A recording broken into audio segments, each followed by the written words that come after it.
speaker, Dr. Paul Pillar, received a bachelor's degree from Dartmouth and a PhD from Princeton.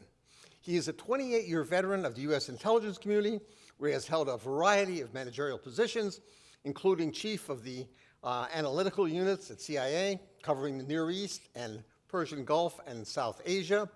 He was executive director to the CIA's deputy director for intelligence and executive assistance, and he was also an administrative assistant, or executive assistant, I'm sorry, for director of Central Intelligence.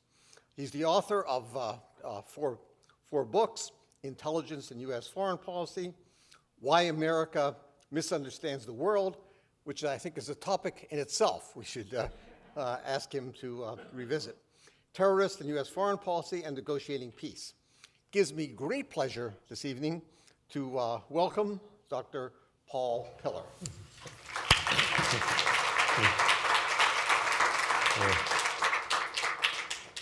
Thank you very much, Jack, and I really appreciate the invitation to come here and discuss this topic with this group.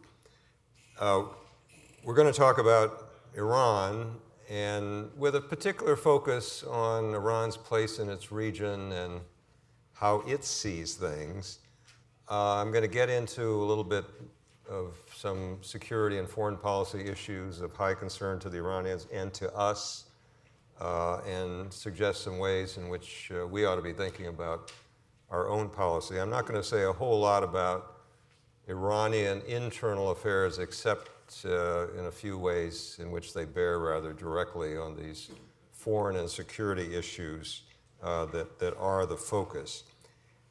I think we ought to begin by understanding that understanding Iran is itself difficult for, I think, a couple of reasons. We've had a really bitter, bad history between the United States and the Islamic Republic of Iran, and its not quite 4 decades of existence, going back to the hostage crisis of 79, 81. And the emotions are still there, very understandably. And I think also, not just going back to that bad period, but right up to the present time, a lot of the issues that we face with regard to the relationship between the United States and Iran have gotten, quite frankly, heavily politicized. They've gotten wrapped up in our party politics in a way that has not been very constructive and not useful to an objective debate and discussion. Iran is a major state in its region. It would carry a lot of weight for a number of reasons, no matter who is in charge in Tehran. Geographically, it's in a very important position, that oil-laden part of the Persian Gulf region, where the Middle East starts to become South Asia. It's a fairly big country for the Middle East. Iran's current population is about 82 million, which is almost exactly the same as Turkey's. The only other Middle Eastern country and the only Arab country that is somewhat larger is Egypt, which has 90-some million.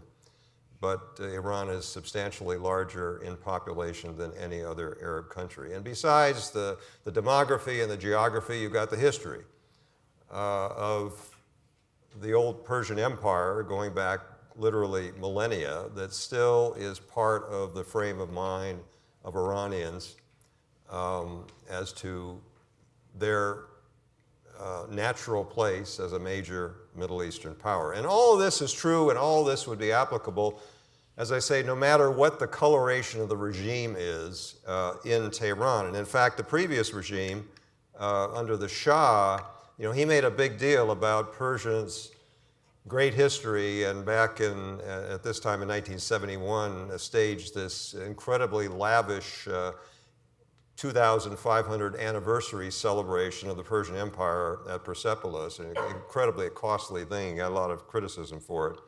So it's not just the Islamic Republic that thinks in regional terms and in terms of Iran's right to play a major role in it. Offsetting that are some significant disadvantages for any Iranian aspiration to regional leadership. ethnically and in religious terms. Ethnically, it is a multi-ethnic state, but primarily Persian. The Persians are the major ethnic group. They also do have some Arabs in the southwest, but they're a minority, as are the Azeris and the Kurds and the Baluchs and a number of others. But the Middle East is, except for Israel and Turkey and Iran, overwhelmingly an Arab region. And then there's also the religious dimension, with Iran being primarily a Shia state. It is not exclusively that. The Iranian constitution, for example, reserves token seats in its legislature for Christians and Jews and Zoroastrians, although not for other religious minorities. But the fact is, you look out over most of the Middle East, and Sunnis outnumber Shia, and Iranians are always very conscious of that fact, as well as the ethnic equation I mentioned.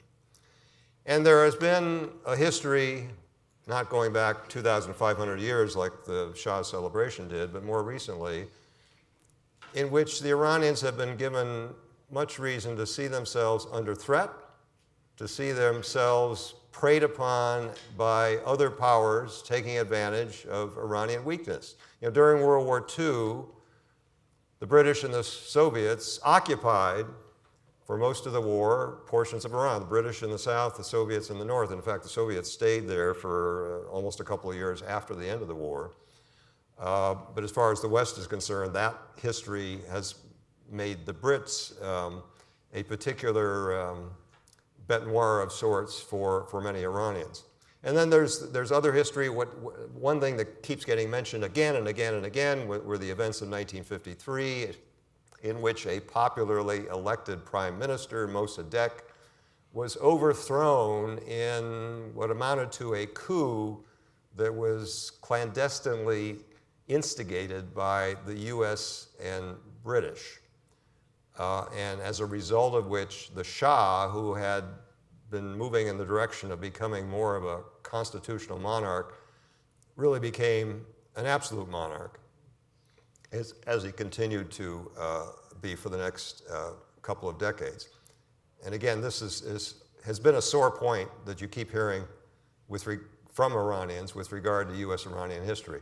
On another sore point, the Iran-Iraq War, I'll say a little bit more about that in a moment, but near the end of that war, in which the United States was taking the side of Saddam Hussein's Iraq, you had the particular incident that again gets mentioned again and again by Iranians, the shooting down of an Iranian civilian airliner, killing, I think it was 290 people, shot down by a US warship, the USS Vincennes, a US cruiser in the Persian Gulf.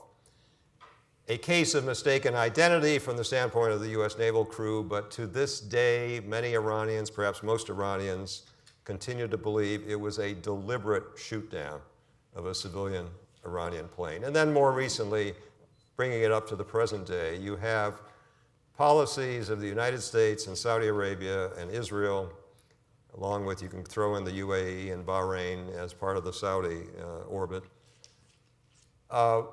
talking again and again about working together and doing a lot of work together, centered around the whole idea of hostility to Iran. So you add all this up, and it's not surprising for Iran and Iranians to see themselves as more of a target of other people taking advantage of weakness than a perpetrator of it. The Iran-Iraq War, one of the really big formative experiences in the attitudes of current Iranians, and especially the current Iranian leadership. Iraq was the aggressor. Saddam Hussein started it in 1980. And it was an extremely costly conflict.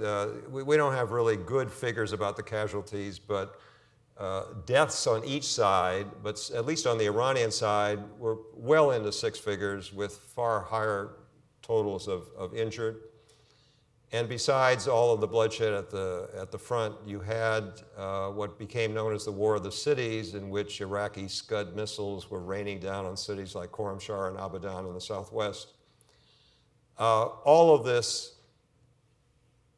is a formative factor in current Iranian national security and foreign policy. I mean, that last point, for example, figures very prominently in how Iranians think about ballistic missiles and not letting them be on only the weak receiving end of something like missile capability as they were in the Iran-Iraq War. So there were several lessons, including the one I just mentioned. But with regard to Iranian policy toward Iraq, the main conclusion that was drawn, not surprisingly, was it can and should and must be a very high Iranian priority to avoid ever having again a hostile regime in power in Baghdad. Whatever regime it is doesn't have to be a client or even an ally or much less a proxy, but it has to at least not be hostile to Iran the way Saddam Hussein's regime was. And indeed, currently and over the last few years, after Saddam was overthrown, thanks to us, there have been relatively cordial relations between the governments, including the most recently installed one, but before that, Prime Minister Abadi's government, and between Iraq and Iran. And there's similar thinking on both sides of the line, given that horrible experience of the war in the 1980s, that they can't afford to have anything like that again. More broadly, Iran, looking at Iraq, with which it shares a common land border of over 900 miles, doesn't see perpetual instability in Iraq as in its own interests. It's the kind of instability that can easily go across that border, especially when you have cross-border realities like ethnic groups like the Kurds and the Arabs in the southwest that literally straddle the border. And so it's much more persuasive to Iranians to see a relatively stable Iraq as something that is in its interest.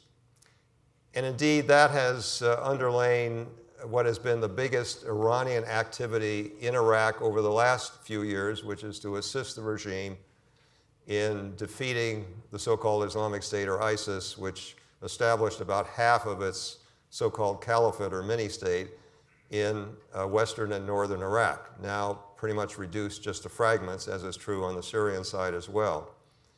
The U.S. has been involved in providing that help as well, but I think it's fair to say the Iranians, in terms of the overall extent of the effort and the people that they've involved in it, the numbers, has been the biggest single outside help to Iraq in defeating ISIS. Now, the Iranian policy more generally toward the Arab states, there are some places where Iran, as a Shia state, can play the Shia card, but really about the only place I would clearly say that's true is Bahrain, across the Gulf. Bahrain is the one Arab Gulf state that has a Shia majority population, but it is ruled by a Sunni regime like the other Gulf Arab regimes.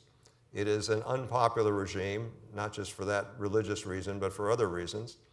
And so there is a religious connection. But elsewhere, going back to that demographic fact that I mentioned, that there are more Sunnis than Shia in the region, the Iranian message region-wide has not been a specifically Shia message, but to the extent that it is a religious one, is a message of Islam in general. And I think that the policy in Iraq is one of the places where this becomes quite apparent, where the Iranians have tried to place bets everywhere on the Iraqi chessboard, dealing with Sunni groups as well as Shia groups. And they began this back when we were still involved militarily much more heavily in Iraq, in the 8.5 years after March 2003, so that in the Iranian hopes, whenever the dust settled, they would have good enough relations with enough different elements struggling for power in Iraq that they could meet that goal of not having a hostile regime in power in Baghdad. Although we hear an awful lot about grand designs by the Iranians to become a regional hegemon and so on, it's hard to really look in detail at Iranian policy in a way that makes that kind of perspective conform with what we see. What I see instead is Iranian policy toward individual Arab states that varies quite a bit according to what the particular ties are, what the particular history is, what the particular current significance is. I already mentioned Bahrain as one kind of exception, the majority Shia state in the Gulf with a Sunni ruler. Iraq, I've talked about the horrible experience of the war, but when we look at other countries like Syria, it's always the special aspects of the relationship that country has had with Iran that are governing things. Along with Iraq in recent years, Syria is certainly where Iran has expended the most effort in terms of having its own personnel, including military personnel, assisting the Syrian regime in that civil war, as well as providing inspiration and assistance and recruitment to other militias that have joined the fight on behalf of the Syrian regime. The background to all this for Iran is that Syria is, as the last tick indicates, really the only long and strong alliance that Iran has enjoyed in the Arab world. And this goes back to when Saddam Hussein was still in power in the country in between, namely Iraq. And both Iran and Syria had their own strong differences with Saddam's regime for different reasons. In Syria, you had a Ba'athist regime, and it was supposedly a Ba'athist regime in Iraq as well, but that, in fact, was a very intense intra-Ba'athist rivalry that became about as strong as the Iraq-Iran rivalry did. So there were the obvious basis for Syria and Iran to forge this alliance, which has been strengthened through the years with more of an economic component once they really started working closely with each other. The Syrian regime, given how embattled it has been over these last few years since the war there broke out in 2011, has been happy to accept the assistance from both of its major outside allies, mainly Iran and Russia. And I think in looking at Iranian regional activity, any hope that they would dispense with the alliance with Syria or get out of Syria entirely is simply unrealistic. It's too important an alliance for Iran given how unique it has been as far as Iranian relations with Arab states are concerned. And then right next to Syria you have Lebanon, which also is very important to Iran, both because of the Shia Muslims constitute the largest single confessional group in this very confused, multi-confessional religious and ethnic map in Lebanon, but also because you have the history going back to the early days of the Islamic Republic. At the time of the Iranian Revolution in 1979, the Lebanese had already had a civil war going for about 4 years. It got underway in 1975 and continued through most of the 1980s. That war reflected the struggles for power among the different confessional groups, and one of the main underlying factors was, even though the Maronite Christians were still the top dog politically, it was the Shia Muslims who were the largest, even though you don't have reliable censuses for quite some time in Lebanon, but probably the single largest group and the fastest growing group, and a strong sense of not having as much political power as they think they deserve. So Iran, after its own revolution, became the major friend and sponsor of Lebanese Shia, including midwifing the birth of Lebanese Hezbollah, which became then and has continued to be Iran's most significant and important to Tehran non-state ally. We've known Hezbollah for its shadier activities of a violent sort, but it has over the years strengthened economically and politically, and in more recent years it holds seats in the Lebanese parliament. It has participated as a coalition partner with cabinet ministries in Lebanese governments. And so it's been a success story politically for them and thus in Iranian eyes for their Iranian friends. In more recent times, as noted, they've also had a military role as one of those militias supporting the Assad regime in Syria. But that, of course, is all wrapped up in Iran's relations both with Hezbollah and with the Assad regime. In Yemen, we unfortunately have another civil war that has become particularly destructive to the point that many observers, especially in the international human rights community, pointed out with great regret as perhaps the worst humanitarian catastrophe, at least a man-made one, that the world is dealing with right now. The main reason for that is the very heavy intervention led by the Saudis in coalition with the UAE, which has inflicted most of its casualties through an indiscriminate aerial bombardment. For Iran, this is much less important than it is for Saudi Arabia, the neighboring state on the Arabian Peninsula. This is all the way on the other side of the Arabian Peninsula. But it became an opportunity for Iran once the Saudis got into it in such a big and destructive and quagmire type way. So the Iranians are happy to see the Saudis continue to be diverted and to continue to have them bleed. What they're seeing is their arch-regional rival, Saudi Arabia, really bogged down in an unsuccessful effort in Yemen. And that has been the background for Iran providing some material aid, including munitions, to the Houthi movement, which is the main adversary to the Saudis and the Emiratis in that war. This does not mean that the Houthis are in any way a proxy or really a client in other respects, except they're being obviously happy to accept any material aid. The biggest move that the Houthis have made in the Yemeni civil war was to capture the capital, Sana'a, and which they still hold. That they did against the advice of the Iranians. So it's not as if what the Houthis are doing is a reflection or an artifact of Iranian policy. With regard to seizing the capital, it was quite the opposite.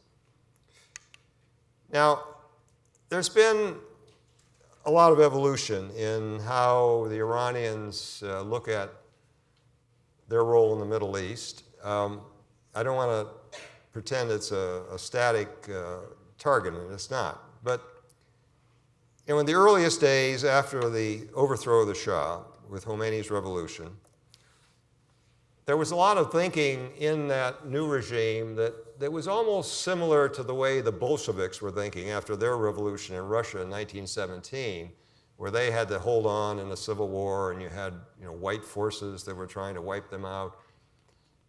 And that belief was that there would have to be more like-minded revolutions in nearby countries for their own revolution to survive. Well, with the Bolsheviks, it wasn't necessary. The Soviet Union established itself, even though there weren't like-minded revolutions throughout the rest of Europe. And that has proven to be the case with the Khomeini revolution as well. There wasn't a Khomeini-like revolution in Bahrain or any of the other Gulf states or Egypt or anywhere else, and yet the Islamic Republic has survived and now is some 4 decades old. Having achieved that survival, they don't see the need to foment revolutions throughout the region as if their own existence depended on it. So we've seen basically an evolution to more pragmatic policies, ones that are more understandable to us as Westerners in strategic terms. There's also been a generational change here. I mean, bear in mind that the great majority of Iranians weren't even born at the time of the 1979 revolution, even though you have a leadership elite that still is, their attitudes were forged in the revolution and the Iran-Iraq war. But you've had a generational change. You've also had sort of learning, shall we say, by the regime as to what works and what doesn't, and what sort of policies are counterproductive because they're basically self-destructive in the end, and what other different policies will advance Iranian interests. The underlying goal for all of this, going back to my opening comments, is Iran expects and wants to be a regional leader. And it knows that if you're going to be a leader, that doesn't involve destroying what you want to lead. And so the more pragmatic policies that have become more apparent in more recent years, I think, is a reflection of that ambition as well. I would say Iran is no longer truly a revolutionary movement in the way it was in the earlier years. Domestically, it's reflected in things like women's hijabs being steadily pulled back, so more and more of the hair is visible, just symbolic, but symbolic of a lot of things domestically. And internationally, reflected in the fact that Iranian leaders today would measure their success or failure in terms not of how much they're destroying an international order or upsetting it, but how much they're getting their own state accepted as part of that order. And success is on the acceptance side rather than on the upsetting side. Iran competes vigorously for influence in the Middle East, that's for sure, in ways in which other states compete very vigorously as well. And you can back whatever horse you want, but they're basically running the same kind of race, and they're all horses. It's not a fundamentally different phenomenon from other nation states. There isn't some way in which minds operate in Tehran that is fundamentally different from the way minds operate in Riyadh or Cairo or Berlin or Washington. We hear a lot this phrase. We were reminded of it just about a month or so ago when the State Department counterterrorism coordinator put out the annual congressionally required report on international terrorism. And I think this phrase, as well as some other stock phrases about malign, destabilizing regional behavior and so on, now roll off of many lips so automatically that they become a substitute for, rather than a reflection of, a closer look at facts and history. There's no question that the Islamic Republic of Iran has a sordid terrorist history. The hostage taking, 50 of our diplomats seized and held prisoner for over a year. That was a major act of international terrorism, and Americans were victims of it. You also had, in the first several years of the Islamic Republic, a lot of assassinations of dissidents overseas, most often in other Middle Eastern places, but some in Western Europe, places like France and Germany. Those assassinations stopped quite some time ago. The cynical interpretation was the regime had bumped off all the dissidents they really wanted to bump off. And there might be some truth to that. But an additional, and I think probably more decisive explanation was they were seeing what it was doing to the relations with the Europeans in particular. And this was where those issues of pragmatism versus counterproductive revolutionary fervor came into play. That to have the kind of acceptance by and relations with, especially the Europeans, that the Iranians wanted for economic as well as political reasons, that was simply not going to be consistent with continuing to do something like murdering someone on a street in Paris. The last time there really could be said to have been an Iranian hand, at least in the background, to an action that meets the State Department's own definition of international terrorism, which involves either clandestine groups or agents of a state operating clandestinely, inflicting violence against non-combatants for political reasons. That's just a rough paraphrase of the definition. The last time that happened with American victims in an anti-US terrorist operation that we can really put our fingers on would be the bombing of the Khobar Towers barracks in Saudi Arabia in 1996, which took place when there was the big US military presence in that part of Saudi Arabia that then was drawn down significantly after Khobar Towers. That A particular act appears to have been done by Saudi Hezbollah with the aid of big brother Lebanese Hezbollah, and as I say, a role, at least in the background, of Iran. And that was over 20 years ago.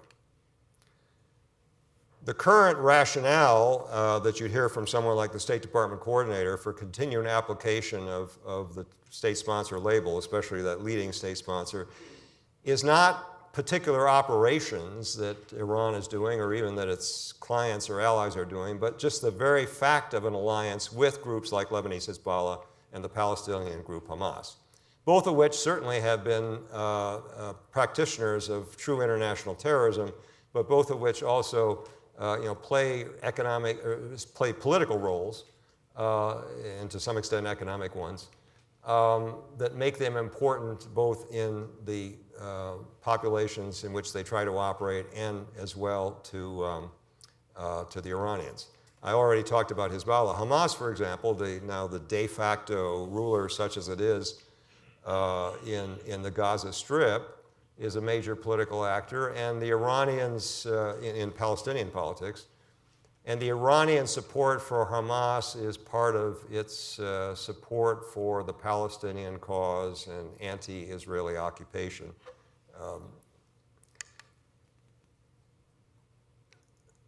What operations we do see are mostly reactive. In fact, they're almost all reactive in terms of responding to somebody else's action. Leading example is the blows back and forth between Israel and Iran. When the counterterrorism coordinator presented his report just about a month ago, when he was trying to come up with particular incidents that he could pin on Iran, he mentioned one. The most recent one he mentioned goes back to 2012, about 6 years ago. It was a Lebanese Hezbollah attack against a tourist bus in Bulgaria in which there were Israeli tourists. I think it is not unreasonable conclusion that this was done, if not with the encouragement, certainly with the sufferance of Iran, Hezbollah's ally. But this was one of a series of attacks back then, a few years ago, against Israeli-related targets that, based on the timing and even the techniques involved, were clearly attempts, not always altogether successful, to retaliate for a series of assassinations of Iran's nuclear scientists. The guy on the left is Salehi. He was the Iranian nuclear program chief, and he has displayed in front of his lectern one of the scientists who were assassinated. Again, reactive. And by the way, what both sides were doing fully met the definition of international terrorism according to our State Department. On that score, besides the assassinations I mentioned, you have a substantial history of Iran also being a terrorist target.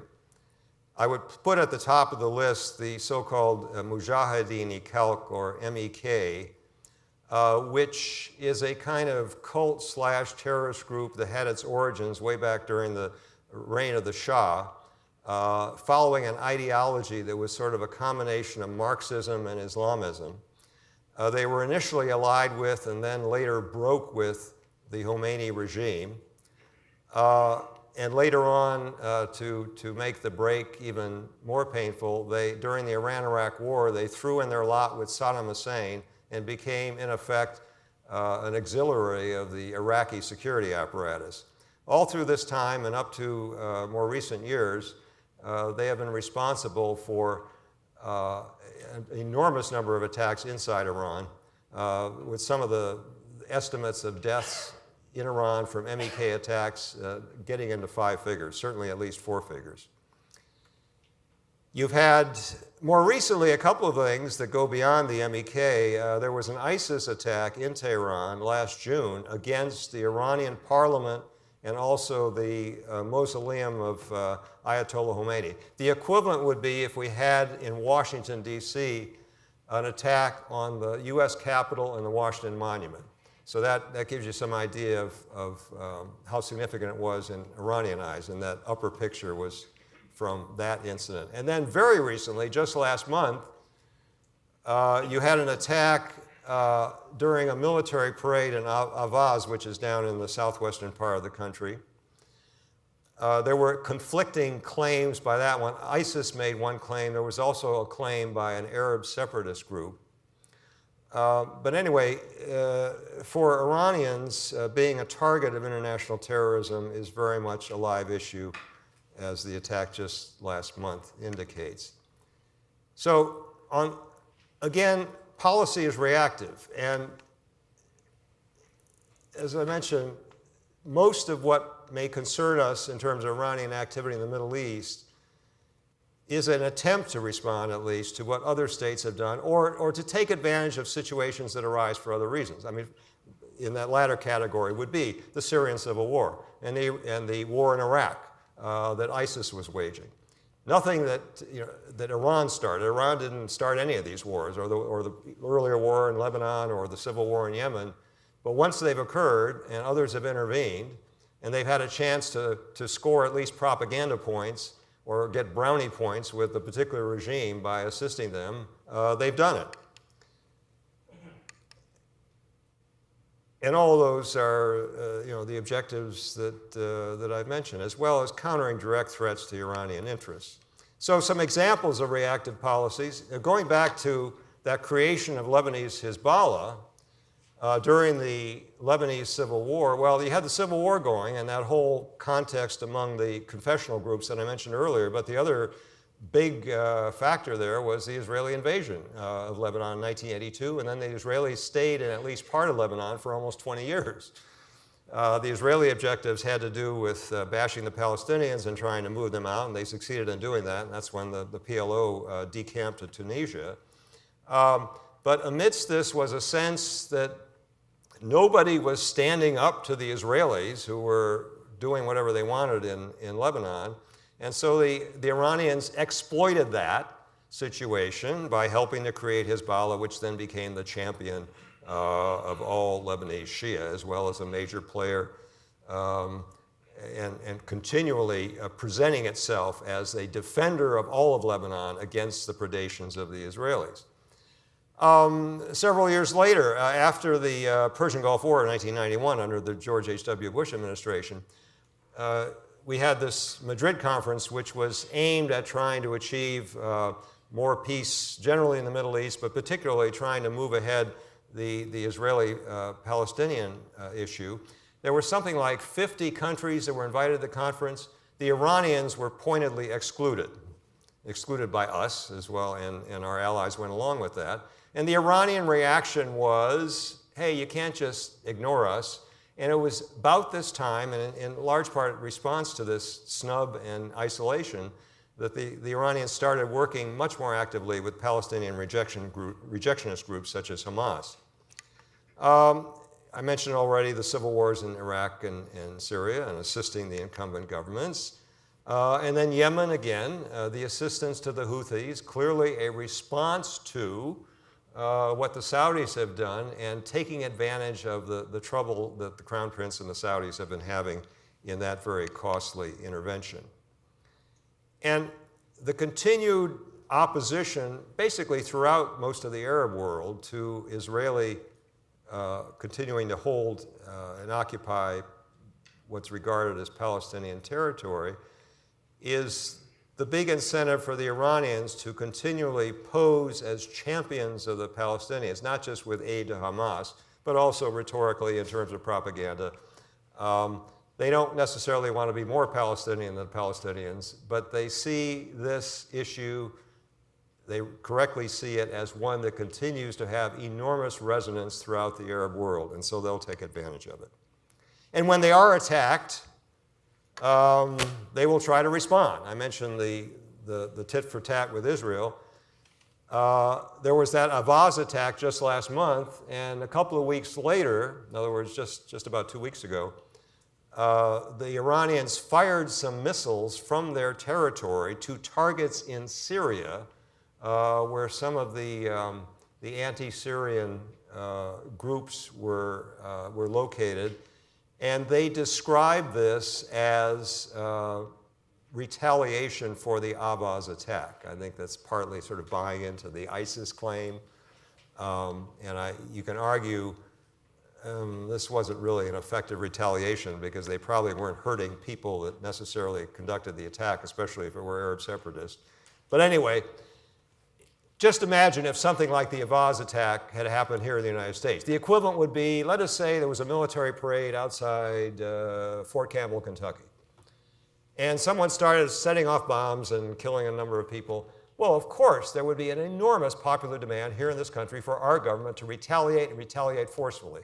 You know, the impetus in Congress and all the opinion writers would be, whoever the president was at the time, they would have to strike out, preferably militarily, bomb somebody. Well, they got politics in Iran too. And that's the kind of thing that I think explains those missile strikes, however ineffective or ill-aimed they may have been. Iran's not going to dominate the Middle East. It simply lacks the hard power to come even close to regional hegemony. And if you look at things like military spending, for example, Iranian military spending is only a fifth of that of Saudi Arabia. It's less than that of either Israel or the UAE. It's also lagging technologically for a number of reasons, including the sanctions that it's been subject to. And you can look at something like air forces. That probably the UAE Air Force alone would be more than a match for anything that the Iranians could put into the sky if you started having, cross-Gulf dogfights. There's that ethnic and religious geography that works to Iran's disadvantage that I mentioned earlier. So the realistic Iranian objective, and I think the rulers in Tehran are not dumb, they are realistic, is to try to be a major regional player, commensurate with Iran's size and location for all those reasons, that, as I mentioned, even under the Shah, Iran considers itself to be appropriately a big fish in this pond, but not ever becoming what we would describe as a true hegemon. Now, if you are worried about somebody taking over, dominating the Middle East, let's do a comparison between Iran and Saudi Arabia, especially Saudi Arabia under its particularly aggressive Crown Prince Mohammed bin Salman. The Saudis, as I mentioned, have been the major player in inflicting destruction in Yemen. Both the Iranians and Saudis have intervened militarily to shore up a beleaguered ally. That's the case in Syria. In the case of Iran, the Saudis, you may have forgotten, a few years ago, they rolled tanks across the causeway to help the Bahraini regime put down not a civil war with extremist groups, as was the case with ISIS and Al-Qaeda in Syria, but rather popular discontent, people demonstrating in the streets. And that was true in Bahrain, where they have that Shia majority population and an unpopular Sunni regime. In terms of who's stoking rebellion in Syria, well, the Saudis are on the side of the rebels and the Iranians are on the side of the regime that invited them there. But I think perhaps one of the more bizarre things, and this was just earlier this year, Prime Minister Saad Hariri, who is the current Prime Minister of Lebanon, his father, the late Rafiq Hariri, was assassinated a few years ago. The Hariris have had strong ties to the Saudis. Saudi Arabia is where Rafiq Hariri made a fortune before he became a prime minister. But what the Saudis did earlier this year, when Saad Hariri was visiting Saudi Arabia, they evidently detained him. He was kept there for a couple of weeks, and under some kind of duress, announces his resignation as prime minister, with the apparent goal by the Saudis was to cause a governmental crisis in Lebanon and shake things up in a way that would be more to their liking than was the case. He did manage to finally leave Saudi Arabia, went to France, where he got the support of President Macron. And then when he finally got back to Lebanon, he renounced his renunciation, and he's still prime minister. Kidnapping somebody else's prime minister is not a regular sort of statecraft that we normally think of. And then, and this gets to what has, of course, been one of the biggest international stories of the last 2 weeks, the murder in the Saudi consulate in Istanbul of Jamal Khashoggi. what we have here, and it wasn't, Khashoggi's fate has attracted attention in ways that a lot of other cases haven't, because he was well known in Washington to people who follow this region.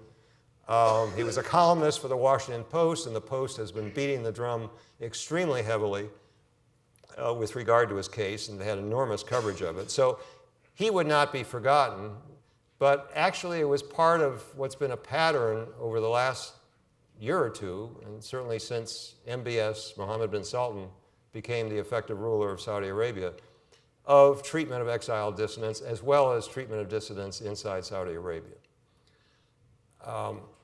In effect, you are seeing Saudis doing today some of what, as I mentioned, the Iranians did in their early years after the 1979 revolution, but stopped doing quite some time ago.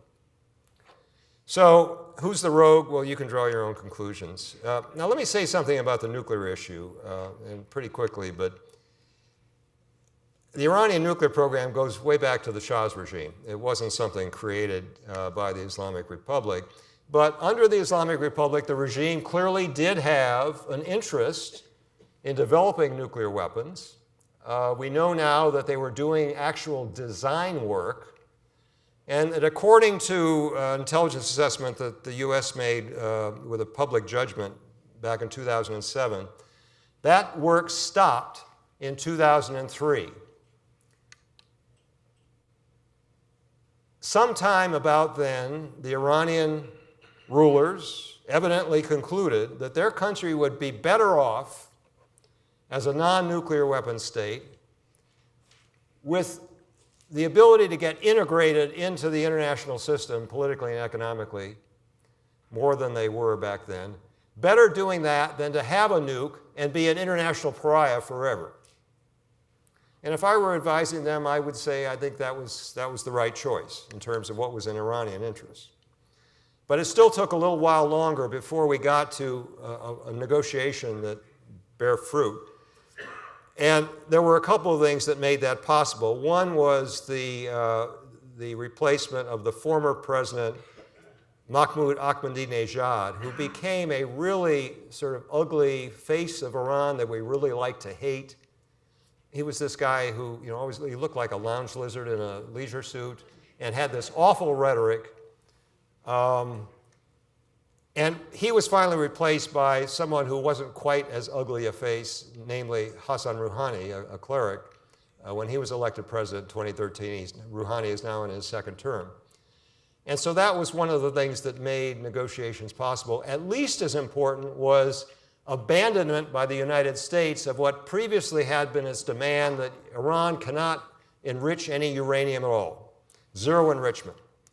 That was a non-starter, and once the Obama administration said, look, we're willing to negotiate something that ensures that you're not going to get a nuke, but it's not zero enrichment, that made possible the very laboriously negotiated Joint Comprehensive Plan of Action, otherwise known as the Iranian nuclear deal.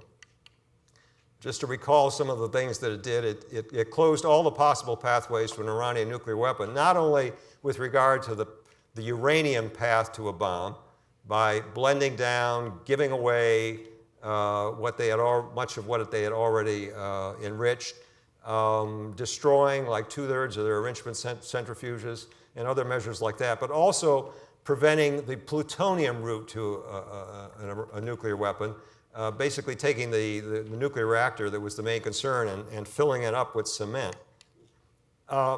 The overall effect was to extend the so-called breakout time, to use the cliche term, how long it would take Iran to get a bomb if it suddenly decided to race to a bomb, from what had been down to about 2 months or so before the JCPOA was signed to today where it's easily over a year.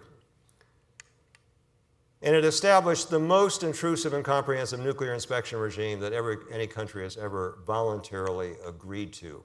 That agreement was negotiated by the United States, Iran, and 5 other countries, including all the permanent members of the UN Security Council, and it was subsequently endorsed by the Security Council in a unanimously adopted resolution. And the way some people interpret UN Security Council resolutions, you can say, okay, that has as much imprimatur of international law as anything does. As you know, the Trump administration has said we're not going to abide by the agreement anymore. How has the Iranian government responded to that? Well, so far, they continue to observe all their obligations, observing all the limits with regard to low-enriched uranium and so on, admitting the inspectors of the International Atomic Energy Agency, and as the IAEA has repeatedly certified, Iran is still in compliance. They are currently trying to work with the Europeans to devise economic instruments that will enable them to keep the agreement alive and for Iran to get some of the economic benefit that was intended by lifting the sanctions that were intended initially to do exactly what the JCPOA did, which was to induce the Iranians to change their nuclear policies. It's uncertain whether those measures are going to be successful. Most of it depends on how the European private sector is going to respond.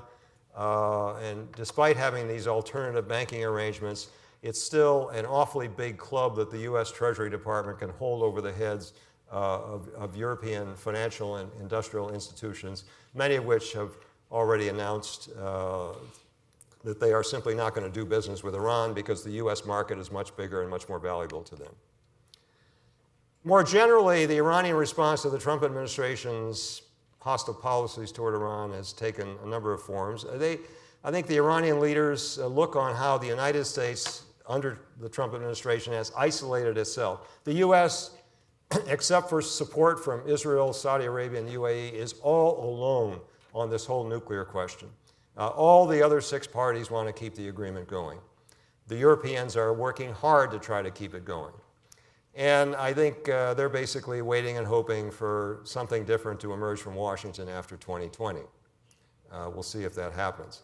Meanwhile, internally, the hardline factions inside Tehran have grown in influence, and President Rouhani has been struggling to keep his because, look, the hardline argument that it was a mistake ever to trust the Americans, it was a mistake to negotiate with the Americans because they're just going to go do whatever they want to anyway, has been confirmed by the Trump administration's policies.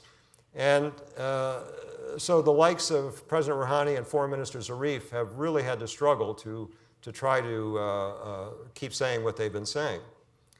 There haven't been fundamental changes in Iranian foreign policy. I mean, they're still responding to situations in Syria and Yemen and so on the way they've been responding all along. But to the extent that the tone has changed from Tehran, it's certainly one of increasing bellicosity because of the hardline influence. Let me conclude by just a couple of thoughts of how we Americans tend to look at Iran. And there are some important factors here that shape the way the discourse here in this country on this subject tends to go. We've had that whole painful history, and it's quite understandable for all of us as Americans, not to forget that. We shouldn't forget it.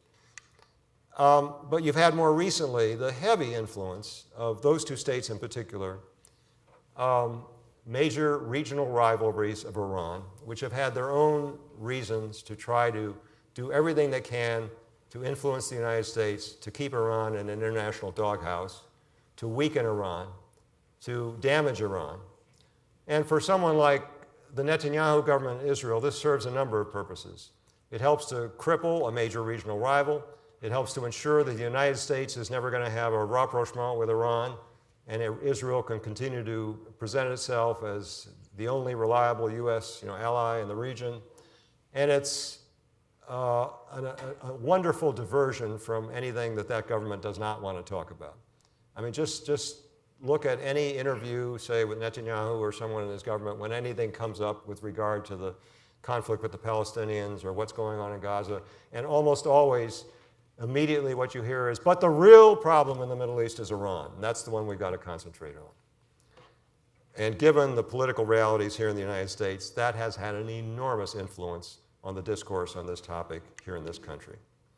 There's our own American tendency to look at the world in Manichaean terms. That's part of what that book that Jack mentioned, I wrote more recently about why America misunderstands the world. We tend to divide the world into good guys and bad guys. So So whatever line, whether it's the Trump administration or someone else, is drawn in the Persian Gulf and says all evils on one side and all goods on the other side, a lot of us Americans tend to believe that, tend to go along with that. That's the way we've often thought of things, for reasons that I could elaborate elsewhere. And related to that is, we really need a bête noire. We don't have the Soviet Union to kick around anymore. Now China has become a little bit more of a substitute in a new Cold War, if we heard listen to the Vice President's speech the other day. Nonetheless, Iran is the one that's most consistently described as the real source of evil. That's what we are fighting against. And not least, as far as our own domestic politics, you look at the JCPOA, that was really politically the foreign policy counterpart to the Affordable Care Act.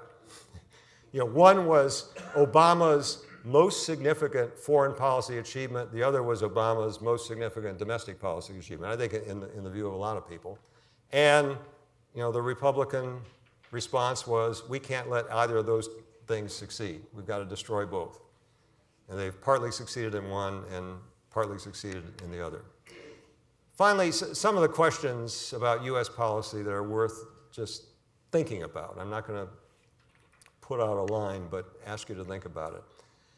One is the advisability of taking sides in regional competition. It's not a question of, are the Saudis better than the Iranians, but rather, should we take any side in something like a regional rivalry half a globe away? And when we hear phrases like, well, we've got to counter Iranian influence, I think it's worth asking, influence for what? Because you have to ask that second question and get an answer to it before you can really decide what is for and against U.S. interest. I mean, again, think of what the Iranians are doing in Iraq, which most of what they've been doing has been in parallel to what the United States has been trying to do in Iraq, which is to complete the defeat of ISIS and to make Iraq a more stable country for whoever is in power in Baghdad.